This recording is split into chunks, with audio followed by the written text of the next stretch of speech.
হেই families, আমি ইন্দ্রিলা। আশা করি সবার দিন খুব ভালো কাটছে। তো আগের ব্লগে তোমাদেরকে যেমন দেখিয়েছিলাম, আমরা সবাই মিলে গেছিলাম বীরচন্দ্রপুর বেড়াতে। তো ইসকনের বিভিন্ন আশ্রমগুলো ঘুরে এবার আমরা এসেছি একচক্র ধামে, মানে মেন যেটা ইসকনের মন্দির সেখানে।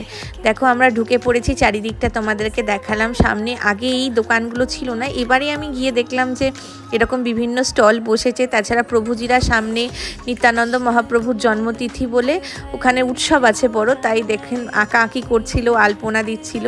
তো ভেতরে গেছিলাম যখন, তখন দেখলাম মায়াপুরে যেমন দেখা যায় রাধাকৃষ্ণ, তো সেরকম দেখো তোমরা এখানেও দেখতে পাবে মূর্তি। তাছাড়া নিত্যানন্দ মহাপ্রভুরও একটা উল্টো দিকে মূর্তি আছে। আর বাইরে থেকে তো দেখছো আশ্রমটা কত সুন্দর দেখতে। তারপরে আমরা চলে গেছিলাম এখানের বিখ্যাত ভেজিটেবিল চপ আর রাবড়ি খেতে। তারপর আমরা বেরিয়ে পড়েছিলাম বাঁকারাইয়ের উদ্দেশ্যে। বাকিটা আসছে নেক্সট পার্টে। ভালো লাগলে লাইক, শেয়ার আর সাবস্ক্রাইব করে দিও।